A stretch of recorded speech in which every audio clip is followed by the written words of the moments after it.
Өнөөдөр Ардс намын Улсыг урддах бүлэг хуралдаж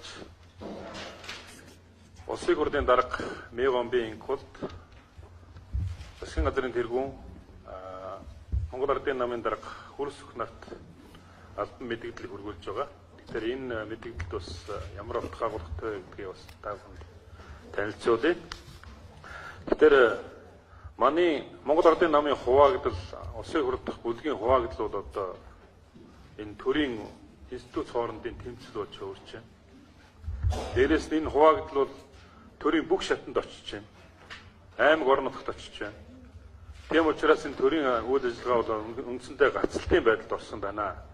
Тийм учраас энэ дээр бас нэлээд хариуцлагатай байх ёстой гэж бодож байгаа. Хоёрдугаарт нь жижиг дунд үйлдвэрлэлийн сангаас албан тушаалаа нөлөөлж зээл авч төрнийгээ зүү бусаар зарцуулсан одоо засгийн газарт хариуцлага тооцох тухай асуудал, огцруулах тухай асуудал орж ирсэн. Энэ дээр Ардс намын бүлгийн гишүүд одоо огцрол тал дээр конот дарсан.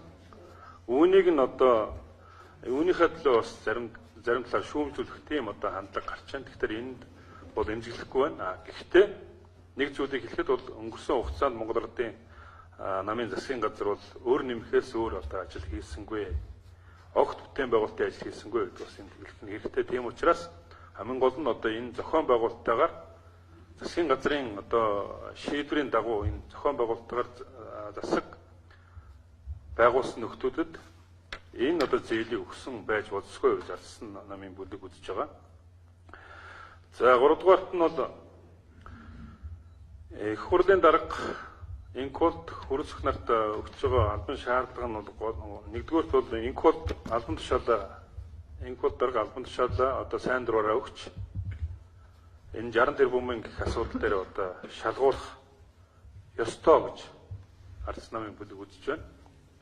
Тэгэхээр өнгөрсөн хугацаанд 2016 онд их хурлын дарга болсноос нь хойш ер нь бол энэ төрийн албан тушаалыг бол тодорхой хэмжээгээр одоо 60 тэрбумын схемээр оруулж зарж байна гэсэн ийм одоо шүүмжлэлийг өнгөрсөн бүхий л хугацаанд Ардс намын бүлэг хүчтэй шүүмжилж ирсэн гэдэг бас энэ хэлхэн зүйтэй. За Хүрсөх ерөнхий сайдад энэ стратегийн ордыг авсан, концепц авсан, жижиг дунд үйлдвэрлэлээс одоо албан тушаалаа ашиглаж зээл авсан тэр одоо бүх албан тушаалтанд гишүүдэд хариуцлага тооцох тухай асуудлыг маш яралтай оруулж ирэх ёстой. Улсын их хурлын энэ дээрээс бол ер нь хариуцлагатай байна гэдэг маш том мэдээлэл хийсэн. Энэ үгэндээ хүрэх ёстой гэдгийг шаардлагыг тавьж байгаа. Ер нь бол энэ шаардлага маш хурдан биелүүлэх тэр ажлыг одоо хийхгүй бол энэ парламент бол өнөөдрийн байдлаар гацалтын байдал орж одоо төрийн үйл ажиллагаа явагдахгүй байна. Тийм учраас энэ байдал удаан цаашаа үргэлжлэх юм бол Ардс намын бүлэг Монгол Улсын ерөнхийлөгчөөс оруулж ирсэн улсын их хурлыг тараах тэр одоо байр суурин дээр бат суурьтай байх болно гэдгийг хэлье. Ер нь Монгол Ардын нам дотор үүссэн байгаа энэ хагарал тэмцэл бол зөвхөн нэг нам доторх хүмүүсийн одоо тэмцэл хагарал гэж харагдах байсан. Энэ бол үндсэн хуульд заасан Монгол Улсын нөгөө засаглалын 3 толгой хууль тогтоох дээд байгууллага, улсын хурал, гүйцэтгэх засаглал энэ дээд байгууллага, засгийн газар хоёр одоо харилцаа байж үйл ажиллагаагаа явуулж чадахгүй ийм хэмжээнд хүрж байгаа нь өөрөө үндэсний аюулгүй байдлын төвшөнд хүрсэн юм засаглалын хямрал руу чиглүүлж байгаа. Тэгэхээр энэ одоо зүйлийг зөвхөн өргөдлөө өгөхөд надад одоо хуулийн үндэслэл байхгүй байна гэдэг нэг юм жижигхэн шалтгаанаар ингээд байгаад байх юм бол цаашдаа бол энэ төрийн ажил чинь жинхэнэ утгаараа одоо хямралд орж байгаа.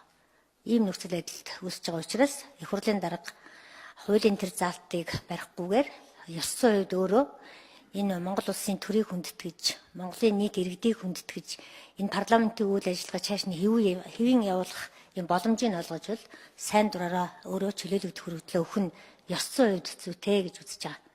Хэрвээ ингэж чадахгүй байх юм бол цаашдаа ямар үр дагавар гарч болзошгүй вэ гэхээр Монгол Улсын ерөнхийлөгч бол 10 сард бичиг хүргүүлсэн байгаа. Улсын хурал өөрөө юм хариуцлагагүй ажиллах юм бол өөрийнхөө тарах тухай асуудлаа авч хэлцээ гэдэг энэ шаардлагыг тавьсан байгаа.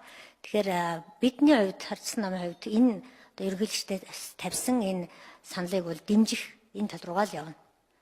Одоо энэс өөр бол арга байхгүй. Тэгэхээр арайч одоо Монгол Ардын нам ийм хэмжээнд хүрэхгүй дотроо одоо асуудлаа шийдэх болов гэж найдаж байна.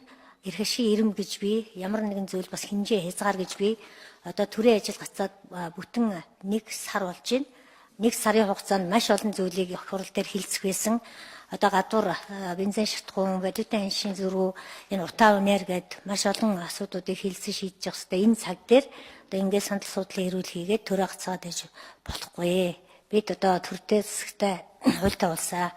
Тийм учраас дараагийн бидний алхам хэрвээ энэ зүйлийг хийж чадахгүй бол тэгээд яа харахгүй их хурлыг тарах тухай асуудлыг дэмжихээс өөр аргагүй байдалд хүрхнэ гэдгээ л хэлэх гэсэн. Улсын хурлын гишүүн оюун эрдэнэ улсын хурлын даргаыг огцруулах гишүүдийн гарын үсэг цуглуулж байгаа. Ардсан намын гишүүд ерөнхийдөө тэр бичгнэр гарын үсэг зурх нь байх гэж ойлгож болох уу?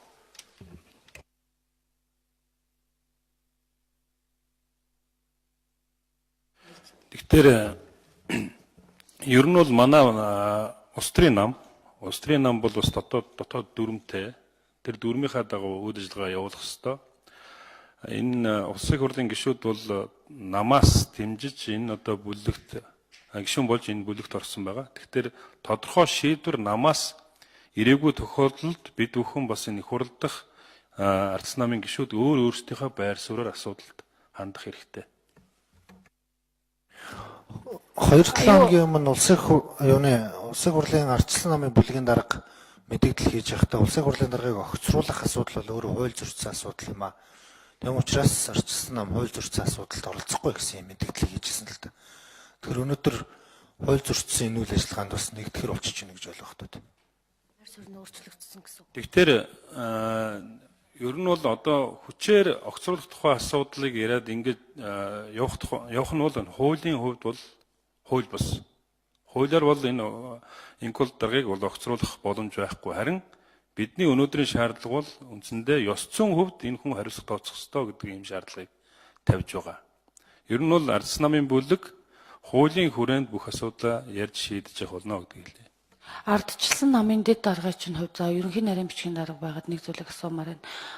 Улсын хурлын гишүүн болдын намаасаа татгалзах өргөдөлтөөр ардчилсан нам ямар байр суурьтай байгаа юм бэ? Хэрэв магадгүй энэ хүн намаасаа гарчих юм бол улсын хурлд ардчилсан намын бүлгийн асуудал хөндөгдөхөр болчиход байна шүү дээ. За улсын хурлд ардсан намын бүлгийн гишүүн одоо болд гишүүн маань намын үндсэн дүрмийн дагуу үндсэн дүрмийн хараа хуралдаж за түүний дагуу ардсан намын даргын одоо шийдвэрээр шийтгэл өөрөлдөө сахилгын шийтгэл хүлээсэн байгаа. За үүний дараагаар бас тодорхой одоо өргөдлүүдийг намдаа өгсөн. Яг өнөөдрийн байдлаар бол энэ асуудал шийдэгдээгүй. Өөрөөр хэлбэл болд гишүүн ардсан намдаа байгаа гэж ойлгож байгаа. Намаас гарах өргөдлийн албан ёсоор хилцээг байгаа гэсэн үг үү?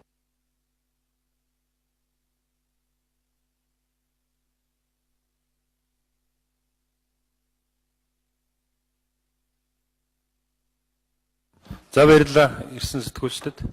Тэгээ та бүхэнд амжилт хүсье баярлалаа.